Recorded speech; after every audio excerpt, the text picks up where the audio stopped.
Hello everyone, welcome back to our channel guys. இன்னைக்கு வந்து Deepavali recipes தான் பார்க்க போறோம். நம்ம வீடியோக்குள்ள போறதுக்கு முன்னாடி நம்ம சேனலை சப்ஸ்கிரைப் பண்ணாதவங்க சப்ஸ்கிரைப் பண்ணிக்கோங்க. கூடவே அந்த பெல் ஐகானை கிளிக் பண்ணிக்கோங்க. இன்னைக்கு வந்து நம்ம பட்டர் முறுக்கு எப்படி செய்யறதுன்னு பார்க்க போறோம். இது வந்து இன்ஸ்டன்ட் மாவு வச்சு பண்ணி காமிச்சிருக்கேன். மாவு அரைச்சு பண்ண போறது இல்ல. இன்னொரு வீடியோல மாவு அரைச்சு எப்படி பண்றதுன்னு காமிக்கிறேன். இது பாருங்க எவ்வளவு சாஃப்ட்டா இருக்குன்னு. இந்த மாதிரி முறுக்கு நீங்க செஞ்சு பார்த்துட்டீங்கன்னா இனிமே கடையில வாங்கவே மாட்டீங்க. வாங்க செய்யலாம். இதுக்கு பாத்தீங்கன்னா அரிசி மாவு 2 கப் எடுத்துர்க்கேங்க. கடலை மாவு 1 கப் எடுத்துர்க்கேன். எப்பவுமே ஆல்ரெடி நான் சொல்லியிருக்கேன் 2 கப்புக்கு 1 கப் தான் ரேஷியோ. அதுக்கு அப்புறம் பாத்தீங்கன்னா அதாவது சீரகம், அதுக்கு அப்புறம் உப்பு, அதுக்கு அப்புறம் பெருங்காயம்.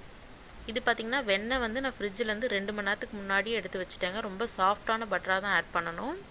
நீங்க இந்த மாதிரி சாஃப்ட்டான பட்டர் ஆட் பண்ணாம வெண்ணெயை உருக்கி கூட ஆட் பண்ணலாம். பட் என்ன கேட்டா இந்த மாதிரி ஆட் பண்ணாதான் பட்டர் முறுக்குக்கு ரொம்ப நல்லா இருக்கும். நம்ம நார்மலா முறுக்குக்கு செய்யும்போது அந்த மாதிரி உருக்கி ஆட் பண்ணலாம். பட் பட்டர் முறுக்கு செய்யும்போது வெளியில வந்து கிரன்ச்சியாவும் உள்ள சாஃப்ட்டாவும் இருக்கணும். சோ இந்த மாதிரி ஆட் பண்ணுங்க. மாவை நல்லா பிணைஞ்சு விட்டுக்கலாம். மாவு நல்லா கரெக்டாக இருக்குது அப்படின்னா இந்த மாதிரி கையில் பிடிச்சோம் அப்படின்னா ஷேப் வரணும். நம்ம பிடிச்சி பாருங்கள், நல்லா அழுத்தம் கொடுத்தேன் அப்படின்னா ஷேப் வருது. இந்த மாதிரி உடைச்சிடலாம். அந்த மாதிரி இருக்கிறது தான் கரெக்டான பதம். இப்போ வந்து தண்ணி நார்மல் வாட்டருங்க, சுடு தண்ணி அந்த மாதிரிலாம் சேர்க்க வேண்டாம். நார்மல் வாட்டர் கொஞ்சம் கொஞ்சமாக நம்ம வந்து 3 கப் சேர்த்துருக்கோம். அதாவது 2 கப்பு அரிசி மாவு 1 கப் கடலை மாவு. ஸோ இந்த தண்ணி வந்து 1 கப்லேருந்து 1.25 கப்பு வரைக்கும் கண்டிப்பாக தேவைப்படும்.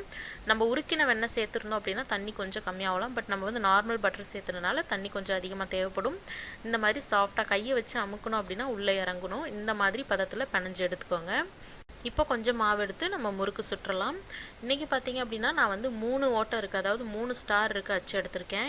இது வந்து ஸ்டெயின்லெஸ் ஸ்டீல், உள்ளே எண்ணெய் தேவைப்படாது. இருந்தாலும் ஒரு சேஃப்டிக்கு நான் கொஞ்சமாக எண்ணெய் போட்டிருக்கேன் ஒட்டாமல் இருக்கிறதுக்குள்ளே. இப்போ வந்து நம்ம எடுத்து வச்சிருந்த மாவை உள்ளே போட்டு நல்லா அழுத்திக்கலாம். நல்லா அழுத்திட்டு மூடி இதுக்கு மேலே வந்து டைரெக்டாக எண்ணெயில் புளிய வேண்டியதான். இன்னொன்று என்னென்னா எண்ணெய் வந்து கரெக்டான சூட்டில் இருக்கணும். இப்போ நான் காமிக்கிற பாருங்கள் எந்த பதத்தில் இருக்கணும்னு. ரொம்ப சூடு கம்மியாக இருந்தாலும் சரி, அதிகமாக இருந்தாலும் சரி. அதிகமாக இருந்தால் செவந்துடும், கம்மியாக இருந்ததுன்னா வதன்னு போயிடும். ஸோ கரெக்டான ஸ்டேஜில் நம்ம போடணும், அதுதான் ரொம்ப முக்கியம். இங்கே பாருங்கள், நம்ம சாம்பிளுக்கு வந்து இப்போ பிழிஞ்சு பார்த்துக்கலாம். இங்கே பாருங்கள் சூப்பராக வருது. இப்போ வந்து நம்ம டைரெக்டாக எண்ணெயில் பொரிச்சிடலாம். இப்போ வந்து என்னென்னா இந்த மாவு வந்து நம்ம ஃபஸ்ட் பேட்ச் முடிக்கிறதுக்குள்ளே வரன்னு போயிடும். ஸோ கொஞ்சமாக கையில் வந்து எண்ணெயோ இல்லை தண்ணியோ போட்டு தடவிடுங்க. தடவி நல்லா வச்சிட்டோன்னா அந்த ஈரத்தன்மை அப்படியே இருக்கும். நம்ம அடுத்தடுத்து செய்யும்போது நல்லா ஃப்ரெஷ்ஷாக இருக்கும் மாவு, இல்லைன்னா வரன்னு போயிடும். இப்போ வந்து எண்ணெய் எந்த சூட்டில் இருக்கணும்னு காமிக்கிறேன் பாருங்கள். ஒரு சின்ன பீஸ் எடுத்து நம்ம உள்ளே போடலாம். இப்படி போட்டோன்னா உடனே வந்து மேலே வந்ததுன்னா இதுதான் கரெக்டான ஸ்டேஜ். இப்போ வந்து டைரெக்டாக பிழிஞ்சு விட்டுறலாம். அதுவே உடஞ்சிருச்சுன்னா ஓகே, அதுவே வெயிட் கொஞ்சம் அதிகமாக இருக்கு இல்லையா, ஓட்டை வந்து பெருசு. ஸோ அதுவே உடஞ்சி விழுந்துருச்சு அப்படின்னா ஓகே. இல்லை அப்படின்னா நீங்கள் கையில் பிச்சு விடுங்க. நான் வந்து பாதி கையில் தான் பிச்சு விடுறேன், அது வீடியோவில் தெரியலை. எண்ணெய் வந்து நல்லா சூடாக இருக்கும். ஸோ புதுசாக ட்ரை பண்ணுறவங்க கொஞ்சம் பார்த்து கேர்ஃபுல்லாக பண்ணுங்கள். இங்கே பாருங்கள், நம்ம போடும்போது நல்லா வந்து சலசலப்பு அதிகமாக இருக்கும் எண்ணெய்.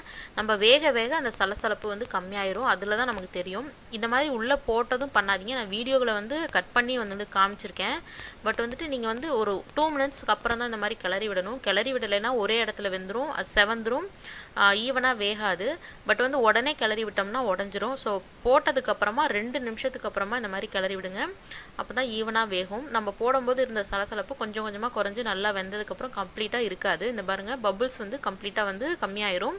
இதுதான் கரெக்டான ஸ்டேஜ், இதுதான் கரெக்டான கலரு.